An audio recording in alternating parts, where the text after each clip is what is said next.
No questions? All right. Thanks again. Oh, How much of a healing process was it for you to write the book? how much of the healing process is for me to write this book? An excellent question. Thank you for asking. I think, as I was writing this book, it was pretty hard to, go back and remember certain parts of the life and events because it was very unpleasant. So I have had where I broke down many nights as I was writing this in my office at home during COVID. And thank you, Steve. Appreciate that. But I had to do it. I knew I had to get through the demons. And I also wanted to do it for the collective good.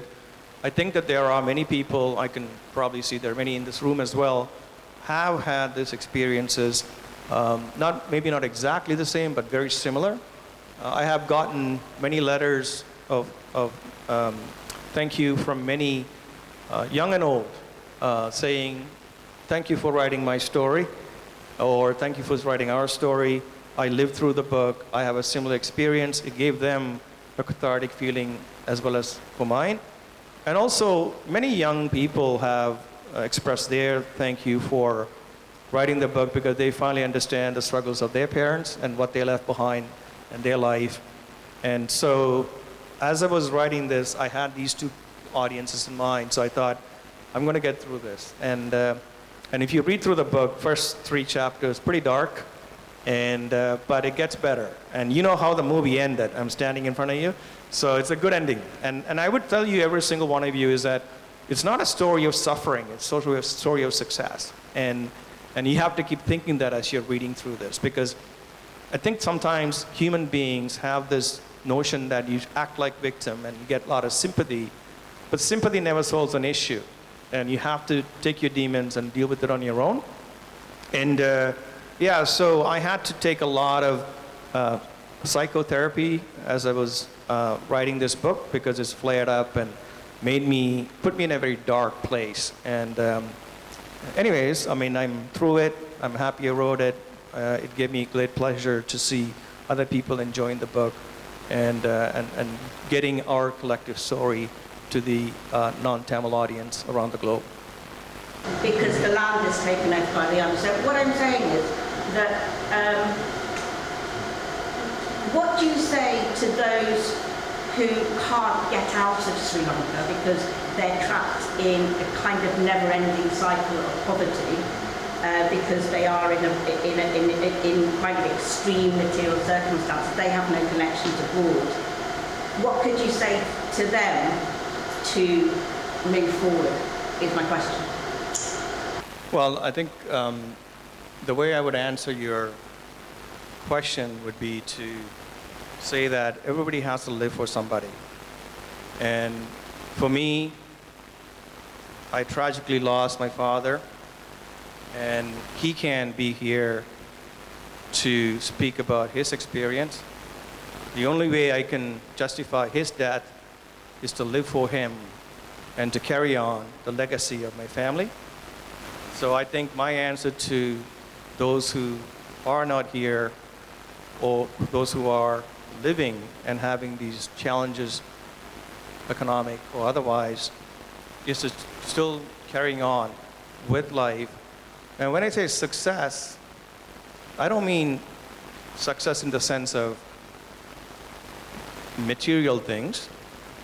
I mean the success in the sense of conquering yourself. That is what I am talking about, success. So I'm not sure if you read the book, and if you read through the book, you'll feel that the demons I had to overcome. And there was a part in my life that I thought like a victim, acted like a victim, behaved like a victim. It produces nothing except misery to me and to my loved ones. So sometimes, even though you're not in control of the output, you're definitely 100% in charge of the input. Now, just because I succeeded in my quest doesn't mean it's going to work for everybody. But people need to hear stories like this in the community. There are many. My hope is this book will hopefully inspire many others to write their stories, to live for the people in their life who have perished, no longer here, to voice their grievances. That's the best way to do it. And for me, if this book can go in a small way of influencing a younger person in this audience around the globe, then I think I succeeded in my quest in writing the story. Revenge means revenge, going after people who did things to my father. That's not the way to live. The best way to prove them wrong is to live well. You've managed to accomplish a lot of things from where you started to where you are right now, which is amazing. So I guess for the new generation, my generation, from what you've experienced as well and seen, where do you think we lack, and what can we do to be better and improve? Yes. What you lack or should focus on to hopefully, meet your goals in life, and whatever that goal is in your life. Again, like I said, success is not just material things. There are other things that are important in life more than money. So I sort of live by 3 things in life to be successful. Again, I would say just because it worked for me doesn't work for you. But even if you can take 1 or 2 of the ideas and focus on them, I think you're halfway there. First, I say hard work wins, hands down. People tell me work smart. Lazy people say that. When you work hard, then you learn what smart work is. And then whatever that produces positive results, you stop doing them and work on the ones that produces good results. That's how you become smart at that in life, right? So hard work wins. Second is differentiate. And also, I will say one thing about hard work. Just because you're working hard doesn't mean people know you're working hard. So you have to also promote yourself to people that you're reporting to. They need to know and feel that you're working hard. Just working hard is not going to get you anywhere. But you have to start there, but you have to also promote yourself. The second thing is differentiate. Because if you're applying for a job, there are multiple people applying for the same job. Why you? So you have to find a way to differentiate yourself among the crowd. Animals blend in with nature to survive. People need to stand out in the crowd to succeed. So you need to stand out in the group of your cohorts with colleagues. They're in the same department. They're all applying for the next level. So how do you stand out, differentiate yourself? That's the second point. Third, probably one of the most important one, you have to listen, learn, and evolve every day. You need to be a better person today than you were yesterday, and you need to be a better person tomorrow and the future. So that comes with listening. And the minute you stop listening to other opinions and paying attention to the trends in the business, and staying put isn't going to get you anywhere. And I'll say this, work-life balance is a myth. And especially if you're a young person, it doesn't work. You get to my age, you can have a little balance. And I'm not saying don't have balance, but it doesn't necessarily get you where you want to go. You need to give 2,000% of your efforts to every single task you do. Work hard, differentiate, evolve, learn, and grow every day. That's how you become successful. Yeah, thank you, Roy, for your talk. It's very inspirational.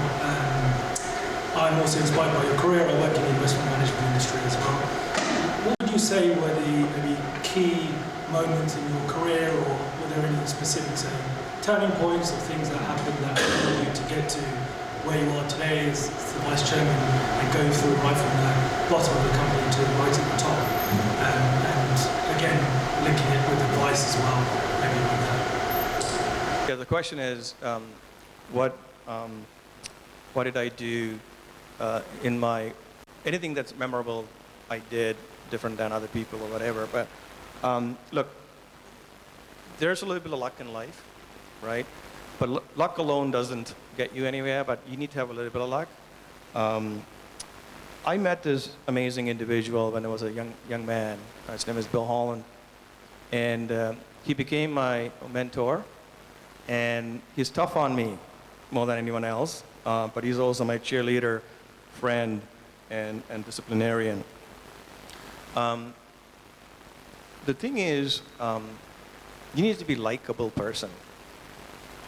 And I always say this, everybody likes you, there's something, you've never said anything honest, but if everybody hates you, there's something wrong with you. There was a time in life that I was not a likable human being. I was, again, as I said, I was caught up in the past, angry at a very young age. I thought everything that bad happened to me is because of somebody else. I was so quick to transform or transfer my trauma to other people. So he said to me one day, look, you got all the attributes. I could see you can become a successful person in this business, but you're not a likable guy. It's hard to like you. So I think being likable is a very important thing in any aspect of your life. It doesn't mean you give up on your beliefs and your ethics, but being likable is an important characteristic. So when I got into the business of asset management, I realized very fast that people want to do business with people they like. They need to like you first, then they'll listen to you. So I had to sort of rewire myself to become somewhat likable in most aspects of my life. And that's not to say everybody likes me. I mean, that's a lie in itself. But if everybody hated me, then there's something wrong with me. So I would say likability is a factor that's really changed my trajectory of life and got me into boardrooms, got me into, many clients who enjoyed speaking to me, to do business with me, because they just liked me, generally. And so that would be the answer that I would give you. Likability is, because people may not remember what you said, but they'll always remember how you made them feel. And making people feel good is a trick. It's hard to learn, but once you figure it out, it's lethal. Thank you. If I may, sorry. So, first of all, very inspired by what you achieved. I'm a big follower on LinkedIn of Fred Stevens, so you told me all about you. So we're very proud of you. Second of all, I know you went through so many challenges to get where you are. What inspired you to write the book? So what made you think I would write my story, publish it? What made you think that? Because not only have you written something, you publish and you become a best-selling author from Canada as well. So what's the inspiration behind it? What's the challenges of failures and setbacks during that time as well? Okay, that's a very good question to close it off on. Thank you for asking. So I was in my mid-30s, and I had my first child and the last child. And I think my wife took a look at me and said, I think the factory closed, no more. And so I'm looking at this boy, and I'm thinking, how's he ever going to know the history of our family? And I should document at least part of what happened so that he can have it one day when he grows up. But I was 30, and I was busy building a life, a family, and I was, as a senior VP of a large firm that was growing rapidly, I was flying 100 to 120 flights a year, covering around the globe, and just had no chance to be able to put my thoughts into paper. And then I got to 50 plus, COVID hit, and I stopped traveling for 2 years, and I had plenty of time at home, and I thought I should probably use the time in a productive way. What can I do? And I thought, aha, maybe I'll write a book. And the timing was perfect because I'm obviously at the peak of my career, and from 35 to 53, I gained hopefully better knowledge and maturity, although if you ask my wife, she thinks I've gotten worse. And so I started writing it, and as I started writing it, just for me, And I thought, you know, that's a selfish act. I should try to tell the collective story and the experience. And I started looking at Google and looking at all the books that's been written about Tamil struggle. And they all lacked one thing: story. People remember people's stories, not statistics. So most books that are written about our struggle, it talks about numbers. 100,000 people died, 20,000 people died. All these numbers, there were no names. And I have a very good friend, Jonathan Kay, who's a journalist and an author, who said to me, Roy, write a story, not a stat. And people remember stories. So as I started writing, and I actually wrote a blog called How and Why I Wrote the Book. It's if you Google it, you can read it. It's quite a struggle to write a book because I'm an amateur author. I don't know how to write about anything. I have written op-ed political pieces, but that's different from writing a book to capture a reader, to make them go through the story arc. And yeah, it took a while. It was difficult, but I was able to write 95,000 words in 60 days when the dam broke. And it just, like, everything that was stored in my head for 35 years just came flying out. And when I finished writing, now I'm thinking, okay, this may be not a book that should be printed and put on the shelf for my son to read it. Maybe I should try to market this and publish it and see if I can get it out into the world. Luckily, I was able to find a great agent who represented me in front of many publishing companies, and Penguin picked up the manuscript and printed this book for the consumption of everybody. My goal is to sell 1 million copies, and I am far away from that. But this is one of the reasons I wanted to resign from the job, so I can focus on this book. And I'll close it off with one thing, though, that I got a call from a Hollywood producer a month and a half ago. His name is Martin Katz. He works with David Cronenberg, a famous director from Hollywood. He produced many movies, one of which is Hotel Rwanda. They are interested in stories like this, so I had a meeting with them, a few glasses of wine. He said he really liked the book and he sees a movie in it. And I said, well, Mark Wahlberg needs to get in shape and get a tan to play me. He laughed. He didn't give me any promises, but he certainly said, I see a docuseries or a movie that can be produced from this to tell the story. So I'm very excited about that. I'm speaking with Amazon Prime Canada when I go back, the head of Amazon Prime Canada, to maybe even think of creating a mini-series based on this. So there are so many things I want to do, and so I will stop there. I know you've been listening to this for an hour and a half. I think we have some refreshment and food, ladies and gentlemen, and I'm going to be on this side signing books, happy to take pictures, and if you have to go because you have other commitments, thank you for coming. You have no idea how much this means to me. To be able to stand here and to earn your respect and your love and your support. Every country I've been to, whether it's, I was in Sydney, Melbourne, I was in Penang, I was in Kuala Lumpur, now in London. Every place I've been to, I've been greeted with warmth and support and love. So thank you for that, Tamil community, and I'm indebted to you. Have a good night.